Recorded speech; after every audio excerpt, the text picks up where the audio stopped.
Hello everyone, hope you're doing well. Today we are back on the second updates 1.91 dev server, and it's time to have a look at a new vehicle coming to the Chinese aviation tree. This is the P-66. It's a rank 2 battle rating 2.0 vehicle, and you'll find it here in the tech tree between the CW21 and of course the P40E1.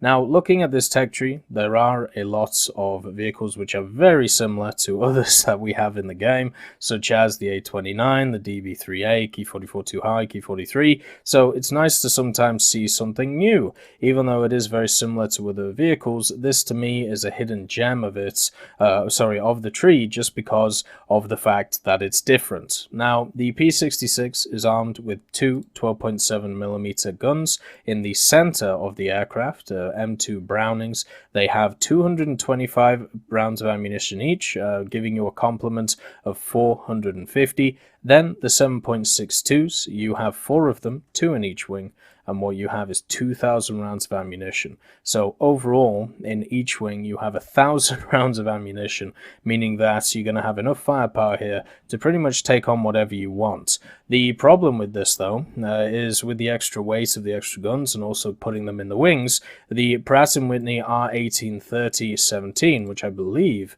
is, well, it's not as similar to the CW21 as I thought. The Pratt & Whitney R1830-17 takes a big hit because of the fact that you have this extra weight. So therefore, it's not as good of a rate of climber as many other machines. You do have an oil cooling system, though, in the center, which has also another oil cooling system next to it, since it seems to be air cooled. Then, of course, you have 2 fuel tanks in the wings, giving you a little bit of balance. If we look at the armor, though, it does have some, which is nice. It has 8mm on the back of the engine, 38mm bulletproof glass, some behind the pilot as well, 8mm, and then it has a section of 3mm steel. Now, I feel like this is either around some form of radio or something like that, but unfortunately, it's not modeled here. The only thing that is modeled here is the traction of control surfaces. Otherwise, there would be no real reason for these boxes to be here, apart from maybe a radio. I don't think it will be spare ammunition or anything like that, and I don't think it will be spare fuel, so maybe it's supplies, who knows. Maybe I'll have a look at the schematics of the P-66 and work out what it is. Another thing to look at is the modifications. It's another one of these Chinese aircraft which do not have access to secondary armaments, meaning that it doesn't have access to bombs, doesn't have access to rockets, doesn't have access to missiles, which would be absolutely hilarious, but it doesn't. All it has access to is of course the 12.7s and the 7.62s. So as usual, the 2 belts that I really like using for the 12.7s, it's either the universal, because of the amount of AP and API in them, or the stealth, if you're comfortable with shooting them without having to use tracers. I'm just going to use tracers in this video just to try and, show you the lay of the guns. Also, when it comes to the 7.62s, either stealth or universal, if you want to take either. The flight performance upgrades are going to be incredibly important on this machine, just because it's a little bit heavier and than the machines that you'll have before, so it's going to fly a little bit more tankier than those, so you're going to have to get used to that over time. It also is much more of a standard definition model with no camouflages, which means that it's a vehicle which has been, at least in the game files, for a while. I definitely remember it, is it 1, 2, maybe 3 years back, being in the dev server client or the live client for that long, and I think that's basically because it's in, the Chinese tech tree. Now that it's coming to the game, and I'm incredibly happy about that. Looking at its minimal loads of fuel, though, not so happy. Would much rather see something like 20 minutes on this thing instead of 33 minutes. There's no way you're going to use 33 minutes at 2.0 unless you are unfortunate enough to get uptiered in something like 3.0 or 2.7 and get on a map like Spain or Norway. Instead, you're going to be using maybe 10, maybe 15 minutes of fuel. So if this thing had 20 minutes of fuel, would be much nicer. It does get a full tank of nearly 2 hours though. So, if you really feel like just going around and enduring confrontation, you are able to do that in this machine. So yeah, it does have a closable cockpit, which is nice, and also it has an interesting aimer, which we've seen from a few vehicles before. So very reminiscent to the P-59 one that we've seen. The cockpit in general is kind of nice, and also the sound of the engine, plus the fact that you have all of the dials in this lovely way. It's not exactly full high definition, as you can see from the little table up there, which you can't really tell what it says. Probably should put this in, but you do have the normal gauges that you would find from everywhere else, which is lovely to see. You know, and they all work. Even the little one thing that a lot of people forget is the attention to detail in War Thunder. So if a vehicle has a clock, then it will be exactly the same as what it is outside the game as inside. So my computer right now is set to Canadian time. It's set to PST. So right now, you can tell when I'm recording this, if you have a look at that little clock down there. So for me, that's just a really nice little thing. It's been in War Thunder, I think, since the beginning. It's just a lovely idea. So you can already tell this thing is much more of a barrel than other aircraft. It doesn't seem to have the same power when it comes to its engine as others, but the main thing is the elevator is not as strong as other aircraft that we've flown around this tier. And generally, what you see at this level is you need an ability to be able to be fast, but also to be able to turn well. The conglomeration of those two ideas comes in the form of many different aircraft, so it's really up to you to pick the correct one so you can fit it well. When I think about this P-66, what I see is a machine that has a great straight line speed. It also has a pretty good dive, but the main problem it has is a lot of vehicles, you know, have the same problem around this BR.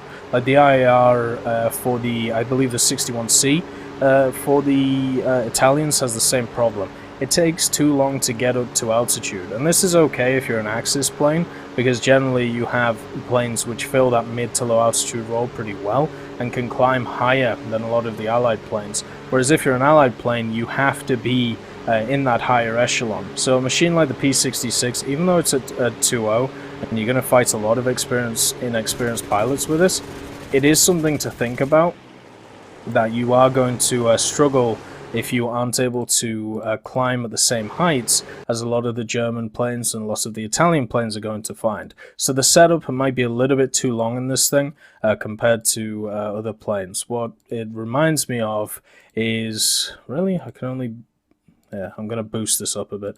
It kind of reminds me of stuff, as I said, like the IAR, or it might be the 81C, now thinking about it. But it also reminds me of the P-47, but mainly the Corsair. So the Corsair is a fantastic aircraft, if you let it be. The main issue that the Corsair has is that it takes time to get up to altitude, and by the time that you get up to altitude, you have this situation where you're stuck between a rock and a hard place. So you can either dive down and try and save your allies who have been jumped on by Axis planes which are slightly higher than them, or you can stay high, pick off people, and then slowly wear them down.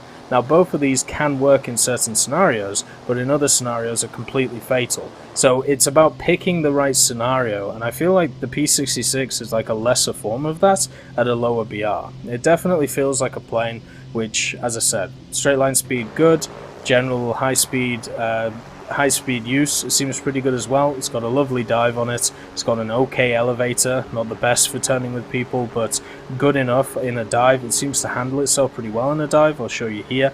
So, you know, we can dive down to a decent amount. We've hit 500. Let's hit 600. We'll just start pulling. You can see it still handles incredibly well. I still have complete control of the elevator, and the rip speed is not even... Ooh, ooh, ooh.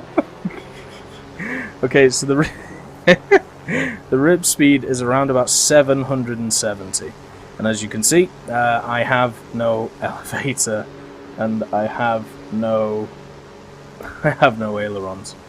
So this will be interesting getting back to base. But yeah, you can get this thing down to 770, which is incredibly good for a plane which is at 2.0, showing that its, you know, its dive is wonderful and its control in the dive.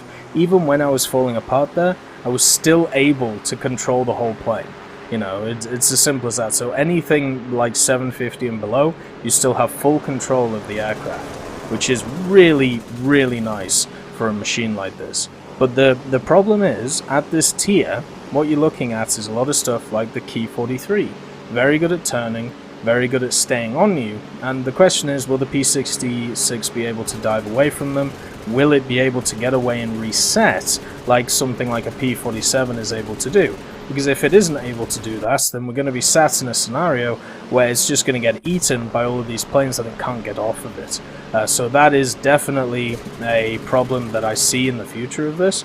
I also see the fact that the guns themselves, I like the fact that it has this amount of firepower, but does it need this much? And also, would it be better if it was a little bit lighter? The difference between more emergency power and 100% as well seems to not be a huge amount, and at least overheating issues don't seem to exist for this, but that just might be because of how I'm flying the machine. Overall, it's going to be much more tricky flying something like this than the CW21 or a P-40 Kitty Hawk, but I still think it will be rewarding, especially if you can set up 2-on-1s with allies where they drag someone down and you dive on them like a madman at 650 kilometers an hour. It's going to be very fun to use this plane if you're in those scenarios. If you're in scenarios where you're left dead by your team because you decided to climb and nobody else did, then yeah, it's definitely not as nice of a scenario, but at least you'll come out with a few kills. I hope you all have a wonderful day, and I'll see you next time. I'd just like to thank Ambrosius McClellan, B. Young, Blackie, Daniel Stanton, John Ryman, Joseph Anders, Martinez, Mopar 1969, Moxie, Super Cacti, Uyans Terry, and Elove Goats, and of course Seductive Trash Can for supporting the channel.